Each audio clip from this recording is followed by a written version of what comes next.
we got, I think we got a moose in the road. It's a big old critter, and I hope it doesn't attack my truck.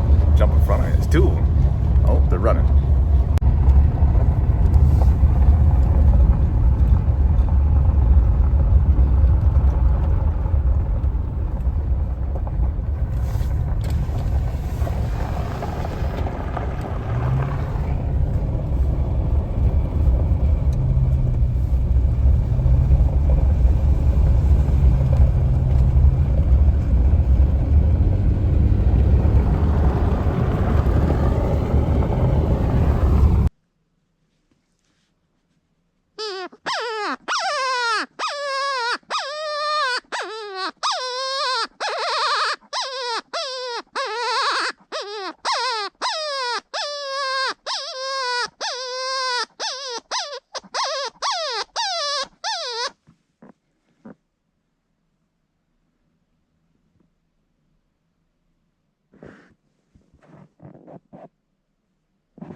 Okay.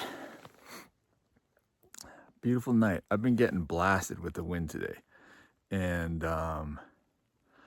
this is cool. This is a cool little situation. So we're back at the mag dump location, all right? And what's cool kind of about this is a learning experience. The wind's not playing with me today. So I'm sitting in the exact same spot, okay? I mean, I'm 15 feet over, but a lot of people you're gonna hear like, oh, don't call from the same spot, don't do the same thing.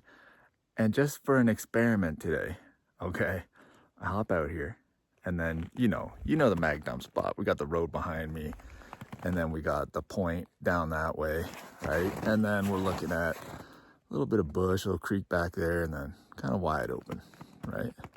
Wide open stuff. I don't know if you can see Jimmy. No, it's hard to see. There he is. There he is, on top of my finger.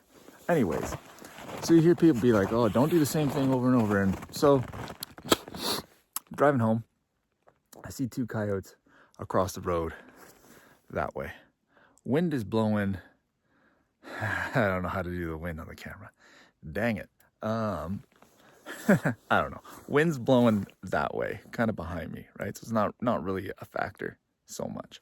It's kind of blowing across the road a little bit, that way. Either way, I see two coyotes. I get out here and I'm like, let's give the old rabbit call at them and see what they do, right? Just see what they do. I'm pretty sure those are the two out of the 3 triple that I called. And they stood up, like we're talking far away. I'm on 15 power of my scope. It's like, I don't even know, like it's a kilometer, a ways away, very far away. And they stand up, they kind of start slinking over. They don't want to cross the road. I think they remember what happened. And they kind of just walked away, nice and gentle. They weren't like alerted too much or anything like that. But I think those two might be onto me. This one here that I just shot came out of the same spot that way where the one that winded me the other day came from. Now, I don't know if this is the same guy or not. I don't know if it's the same one or not. Because the one that winded me the other day, like put its nose in the air, smelt me and ran away. This guy's probably 200 meters away where I shot him. He was not coming right into the tree line. He knew there was a call going on. And this is what's interesting about the situation, is like he knew a call was going on, right? We got the tree line down that way, and he was like out here. He didn't come within 200 meters of this tree line. Well, he started further out. He was like 400, closed to 353. You know, he was kind of slicing the pie on me a little bit. I don't know if he was trying to get downwind, because downwind is like across the road, and that's a half mile from where I first kind of saw him. It wasn't super interesting. I was blowing a little bit because he was far away, and he was kind of, like I said, slicing the pie towards me. So he was kind of half interested, half not. And that's kind of the scoop. That's the situation, right? I just called the coyotes that I've called and shot at before, in the exact same spot. The two, they didn't want much to do with me. The third one, I don't know. He came from the exact same spot as the coyote that smelt me the other day. Maybe that's him, because he's not coming into the tree line too close. We're gonna range it. Yeah, this one's kind of blonde. We'll see. We'll see the fur. Those are the deets. Okay, we got a little blonde one. Snowshoes. Snowshoes suck. This sucks. All right. How do I do it? All right, we got ourselves blonde looking coyote, which is cool. They've all been like pretty typical gray looking coyotes that I've been seeing out here. This one's a little bit lighter of a color. We'll check its fur a little better back at the truck, but back to that tree line right there. I was posted up right there or something. And 205 meter shot. So this coyote didn't want to get too close to that bush line. It's crazy how small these things really are, though. You think they're further than what they are. So when in doubt, hold just dead center, you know. Dial your rifle in, tickle high, hold her dead center. And that's a safe bet. Because like if I were to guess, I was guessing like, you know, 250 maybe. I mean, 50 meters isn't that big of a deal until you start getting a little further, right? But yeah, really cool. It was male, female. Let's take a peek.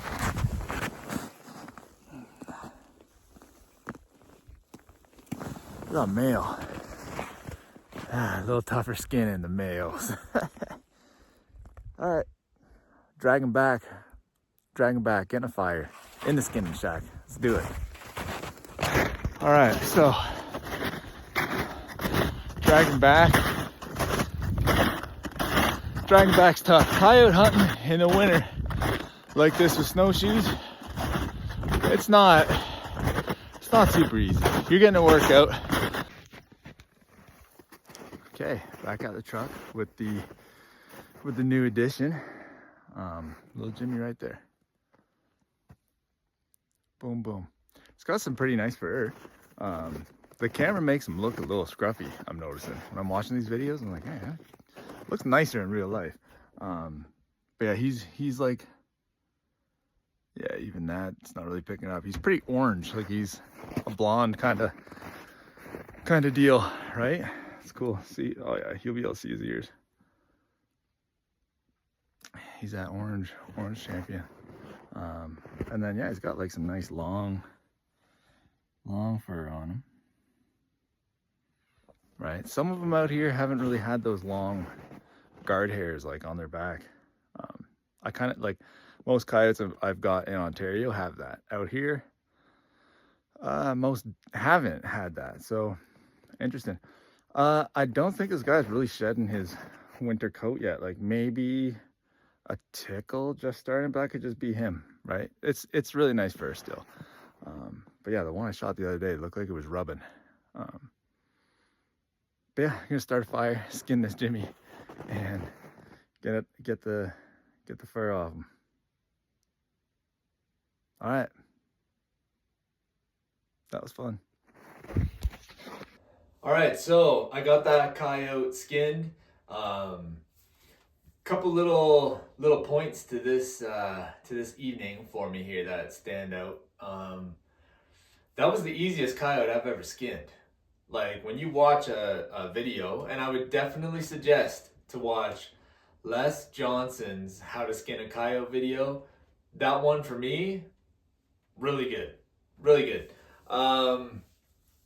You know, I even do it a little different, but I'm not good. So, but like that video will get you rolling. So easiest coyote I've ever skinned, and that coyote makes it like that just happened like you see in the movies, baby. It was like super easy. I don't know. All the other coyotes I've ever tried to like pull the tail off and everything, it's been a task. Okay, it's been a task. That one was pleasant. I was enjoying myself. The other ones, not so much. Main point of this little side hustle video here is you know, another point that I heard, yeah, I think it was Les Johnson again, you know, the man, the OG, the one. He was saying coyotes will come by, like if you're doing a rabbit in distress call, they're not always coming because they're hungry. They're not always coming in because they're hungry. You know, they might think like in their own little world, like, oh, dude, that's a rabbit getting shredded. Who's on my block? Who's on my turf? I don't like that. I'm going to go check it out, right? Because they think another coyote got a rabbit, right? So they're kind of coming in with more like check out or fight intentions. And I think that's what occurred this evening, to be honest with you, because that coyote was coming 200 meters. That's as close as he was getting. Now, I didn't let him go all the way downwind away from me, right? Because he sliced the pie and the closest he got was 200. And then I howled at him just with my mouth and stopped him and shot him.